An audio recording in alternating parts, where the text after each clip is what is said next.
Hello friend, how are you? कैसे हैं आप लोग? तो देख लीजिए, एम्स देवघर में अगर आप ऑनलाइन रजिस्ट्रेशन करना चाहते हैं, कैसे आपको अप्लाई करना है, सारा कुछ बताया गया है। कितने स्टेप हैं इसमें। जैसा कि आप जानते हैं कि 27 अक्टूबर को इसका एडवर्टीजमेंट निकला था और लास्ट डेट जो है रजिस्ट्रेशन की वो 16 नवंबर है। ठीक है, तो इसमें सबसे पहले आपको रजिस्ट्रेशन करना है। तो रजिस्ट्रेशन के लिए यहाँ पर आपको फर्स्ट नेम डालना पड़ेगा। आप अपना नाम डाल सकते हैं, जैसे मैंने अपना नाम डाल दिया है। ठीक है, उसी तरह कंफर्म फर्स्ट नेम में फिर से आपको वही नाम डालना है। अब देख लीजिए, इसमें जो रेड स्टार लगे केवल यही भरना जरूरी है, बाकी आपको कुछ नहीं भरना है इसमें। ठीक है, जहां जहां रेड स्टार लगे बस वही भरना है। यहाँ नंबर अपना डाल सकते हैं। ओटीपी के लिए 10 डिजिट का आपको नंबर डालना है। ये मैंने एक डेमो नंबर डाल दिया है, कोई ओरिजिनल नंबर नहीं है। ठीक है, उसी तरह इसको फिर कंफर्म कर देना है आपको।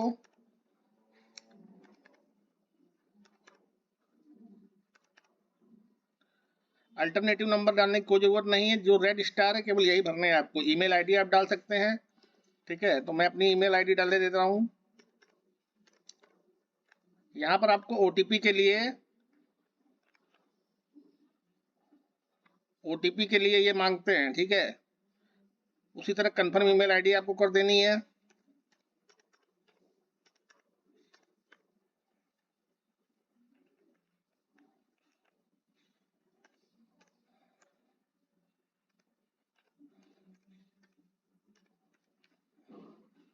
उसके बाद सिक्योरिटी कोड है। सिक्योरिटी कोड अगर आपको ये समझ में नहीं आ रहा है तो आप इसको फिर से रिफ्रेश कर सकते हैं। आपके सामने दूसरा सिक्योरिटी कोड आ जाएगा। जितनी बार आप रिफ्रेश करेंगे आपको जो समझ में आ जाए तब आप उसको लिख दीजिए।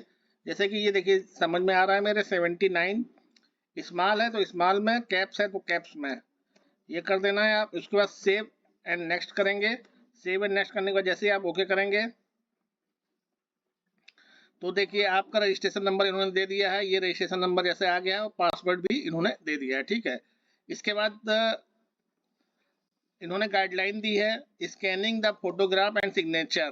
ठीक है, वो पढ़ लीजिएगा आप, कौन किस तरह आपको स्कैन करने हैं फोटोग्राफ। ठीक है, उसके बाद फाइल चूज करनी है, तो आप फोटो सिग्नेचर में चले जाएंगे। उसके बाद डिटेल में जाना है, फिर प्रीव्यू में जाना है, फिर अपलोड में जाना है, फिर पेमेंट में जाना है। ठीक है, अब आप देख लीजिए कैसे आप लॉगिन करेंगे। जब आपको रजिस्ट्रेशन हो जाएगा, आपको रजिस्ट्रेशन नंबर मिल जाएगा और आपको पासवर्ड मिल जाएगा। ठीक है,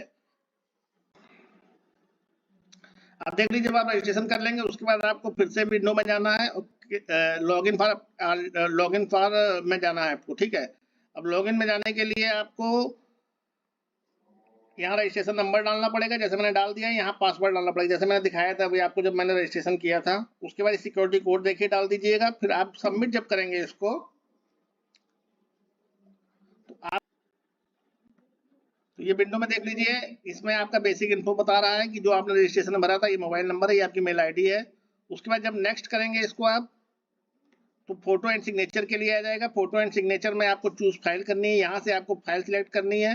लेकिन उससे पहले आप लोग गाइडलाइन समझ लीजिए, क्या गाइडलाइन है फोटो की और किस तरह आपको अपने डॉक्यूमेंट डाउनलोड करने हैं, क्या साइज रहेगा। अब देख लीजिए गाइडलाइन जो इन्होंने दिया, guideline for scanning and upload the document. Photograph जो आपके 4 सेंटीमीटर मल्टीप्लाई बाय 3.5 सेंटीमीटर, यानी कि 4.5 सेंटीमीटर उनकी लंबाई होनी चाहिए और 3.5 सेंटीमीटर उनकी चौड़ाई होनी चाहिए। Photograph must be A recent passport style. ठीक है, पासपोर्ट साइज फोटोग्राफ होनी चाहिए और रिसेंटली खिंचे हुए होने चाहिए, ना कि पुराने होने चाहिए। ठीक है, उसी तरह पूरी गाइडलाइन इन्होंने दी है, ये पढ़ लीजिए आप लोग। इसमें लिखा है, if you wear glasses make sure that there are no reflection. अगर आप चश्मा पहन के फोटो खिंचा रहे हैं तो ध्यान रखिएगा उसमें रिफ्लेक्शन ना पड़े कैमरे का। ठीक है, हेड जो है कायदे में तो हेड वेट रख के आपको फोटो नहीं खिंचाना है। ठीक है, और डायमेंशन ध्यान रखना है, इतनी प्रिफर्ड की जाएगी। साइज जो है वो 20 केबी से कम ना हो, 50 केबी से ज्यादा ना हो। ठीक है, उसी तरह ये पूरा प्रोसेस आप समझ लीजिए। जेपीजी और जेपीजी फॉर्मेट होना चाहिए, इस फॉर्मेट के अलावा और भी कोई फोटो स्कैन मत करिएगा। ठीक है, ये है लेफ्ट थंब इम्प्रेशन के लिए। ठीक है, वाइट पेपर पे विद ब्लैक और ब्लू इंक यूज करके आपको लेफ्ट थंब इम्प्रेशन देना है, उसको स्कैन करना है। डायमेंशन 240 मल्टीप्लाई बाय 240 पिक्सल से ज़्यादा नहीं होनी चाहिए, 200 डीपी में होना चाहिए। और इसका साइज भी 20 केबी से कम ना हो, 50 केबी से ज़्यादा ना हो। ठीक है, और जो राइट डिक्लेरेशन फॉर्म आपको लिखना है वो इंग्लिश में लिखना है, वाइट पेपर से विद ब्लैक इंक से। ध्यान रखिएगा, आपको जो एप्लीकेशन फॉर्म लिखना, applicant has to write the declaration in English, English में आपको लिखना है वाइट पेपर पे ब्लैक इंक से। ये भी आपका जेपीजी और जेपीजी फॉर्मेट में आपको स्कैन करना है। और इसकी जो लंबाई चौड़ाई होगी वो भी देख लीजिए, 10 सेंटीमीटर मल्टीप्लाइड 5 सेंटीमीटर, यानी 10 सेंटीमीटर विड्थ होगी और 5 सेंटीमीटर हाइट होगी। फाइल साइज 50 केबी से कम ना हो और 100 केबी से ज़्यादा ना हो। ठीक है, अब इन्होंने लिखा है कि the signature, left thumb impression and the hand written declaration should be of applicant and not by any other person. अब देख लीजिए, आपका जो थंब इम्प्रेशन होगा लेफ्ट हैंड, वो आप ही का होना चाहिए, और जो हैंड रिटन डिक्लेरेशन होगा वो आपको अपने हाथों से लिखना है, ना कि दूसरों से लिखवाना है। ठीक है, बच्चे गलती करते हैं कि राइटिंग नहीं अच्छी है तो घर में किसी से लिखवाएंगे, ऐसा नहीं करना है। Signature hand written declaration in capital letter shall not be accepted, capital letter का यूज नहीं करना है। आपको हैंड रिटन डिक्लेरेशन भी स्मॉल लेटर में लिखना है और सिग्नेचर भी स्मॉल लेटर में करना है। ठीक है, और set colour to true colour आपको करना है कैमरे में। ठीक है, file size as specified value, जैसे कि फाइल साइज बता दिया गया है, 20 केबी से कम ना हो, 50 केबी से ज़्यादा ना हो। ठीक है, अब प्रोसीजर फॉर अपलोडिंग डॉक्यूमेंट्स भी इन्होंने बता दिया है, कैसे आप क्या प्रोसीजर है। ठीक है, ये पूरा पढ़ लीजिएगा, आप लोग इसको पूरा पढ़ लीजिए। ठीक है, उसी तरह आपको करना है। फॉर्म भरते समय यही सब गलतियां रह जाती हैं, बच्चे ध्यान नहीं देते, इसलिए आपको ध्यान रखना है। तो अब